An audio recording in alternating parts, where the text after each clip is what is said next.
आज हम लोग सब मिलकर डॉक्टर बाबा साहब आम्बेडकर को श्रद्धांजलि अर्पित करने के लिए, उनको सलाम पेश करने के लिए और इस देश के मेहनत करने वाले मजदूर किसानों की ओर से जो संविधान में उनका अधिकारों को रेखांकित किया है, उनकी तरफ से भी हम श्रद्धांजलि अर्पित करते हैं।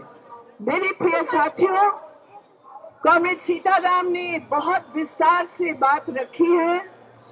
मैं सिर्फ उसमें 2-3 बात पर विशेष जोर देना चाहती हूँ। पहली बात यह है कि यहाँ हम लोग संविधान बचाने की बात कर रहे हैं, तो पहले सवाल ये उठता है कि आज हमारे देश में संविधान के ऊपर हमला कौन कर रहा है?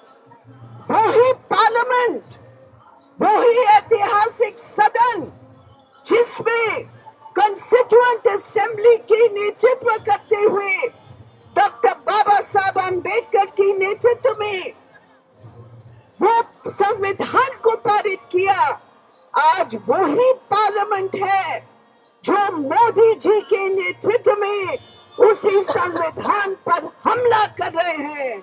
और इसलिए साथियों, ये रेखांकित करने की जरूरत है, जब हम संविधान बचाने की बात करते हैं, संविधान को किसके हाथों से हमें, किसके हमलों से हमें बचाना है। ये हम स्पष्ट कहते हैं कि दलितों के ऊपर, आदिवासी महिला मजदूरों के ऊपर जो हमले हैं, जो संविधान का जो धज्जियां उड़ा रहे हैं, वो मोदी जी, वो आरएसएस, हम स्पष्ट कहते हैं वो आरएसएस जिन्होंने कभी भी इस संविधान को स्वीकार नहीं किया था, आज वो आरएसएस, हम कहते हैं आरएसएस का अर्थ राष्ट्रीय सर्वनाश समिति, और वही आरएसएस के नेतृत्व में आज संविधान पर हमला हो रहा है। इसलिए मेरे प्रिय साथियों, अंबेडकर साहब को श्रद्धांजलि अर्पित करने का मतलब उनके जो नारे थे, उनकी जो समझ थी, उनका जो विचार था, जो आज सरकार में बैठने वाले ने हमला किया, उसको हमें बचाना है। और जहां से तीर चल रहा है इस संविधान के ऊपर, तीर चलाने वालों के ऊपर हमें अपनी एकजुटता प्रकट करके रुकवाना है। दूसरी बात मैं कहना चाहती हूँ, आज जो बैठे हुए हैं, जो डॉक्टर अंबेडकर को हाईजैक करने का प्रयास कर रहे हैं, पूछो उनसे, तुम्हारी सरकार के आंकड़े ये बताते हैं कि नहीं कि 2021 में एक साल में मेरे प्रिय साथियों 50,090 केस रजिस्टर्ड हुए हैं दलितों के ऊपर अत्याचार के। सोचो, 50,900 केस, इसका मतलब रोजाना इस देश में लगभग 142 केस दर्ज होते हैं जो दलितों के खिलाफ इस जाति प्रथा आधारित ये हिंसा है। और उसमें जो दलित महिलाएं हैं, हाथरस की महिला, हमारी बहन, हमारी बेटी को याद करो मेरे प्रिय साथियों, उनके ऊपर गैंगरेप हुआ, उसकी हत्या हुई।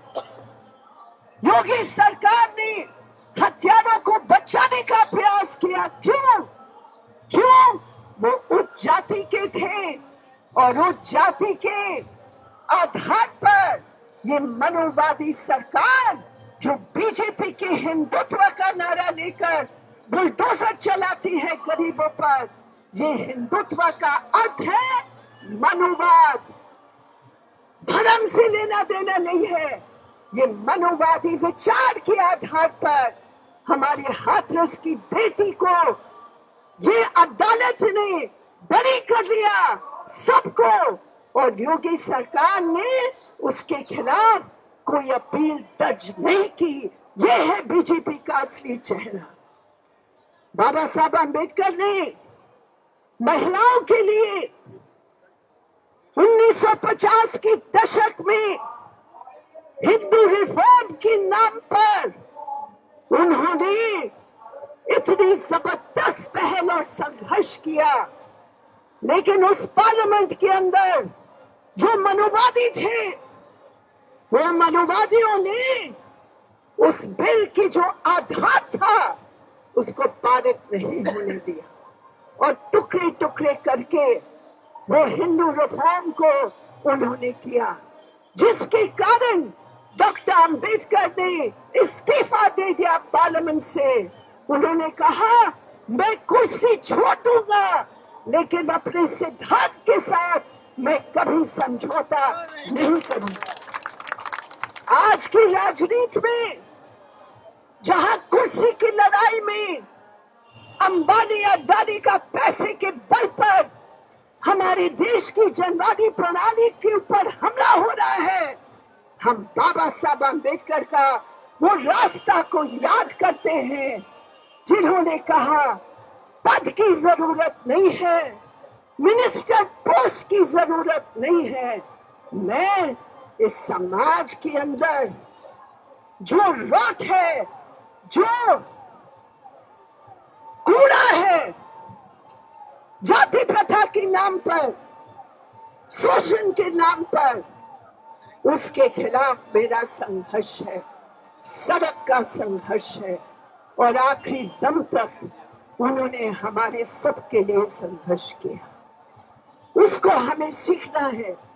महिलाओं के अधिकार दलितों के अधिकार के साथ जुड़े हैं, आदिवासियों के अधिकारों के साथ जुड़े हैं, और वही डॉक्टर बाबा साहब अम्बेडकर जिन्होंने पद को त्याग किया है, हम शपथ लेते हैं हम उसी को पाने के रास्ते पर आपकी सपना को पूरा करेंगे।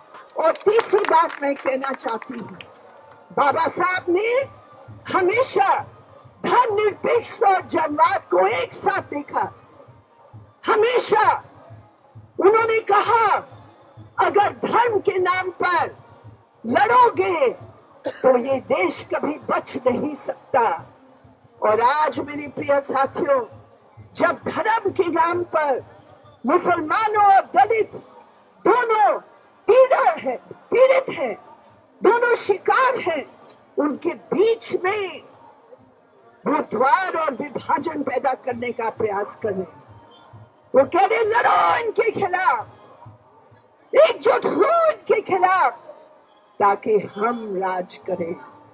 मेरे प्रिय साथियों, हमें दलितों के अधिकारों को बचाव के लिए, देश की बचाव के लिए धर्मनिरपेक्षता और जनवाद के असूल जो जुड़े हुए हैं, वो ऐसे जुड़वा भाई हैं, ऐसे जुड़वा बहन हैं, एक से अलग अगर करोगे तो कोई बच नहीं सकता है। इसलिए शपथ लो मेरे प्रिय साथियों हमारे साथ, धर्मनिरपेक्षता की बचाव, जनवाद की बचाव, संविधान की बचाव, त्याग के रास्ते पर हम एक साथ मिलकर सही श्रद्धांजलि अर्पित करेंगे।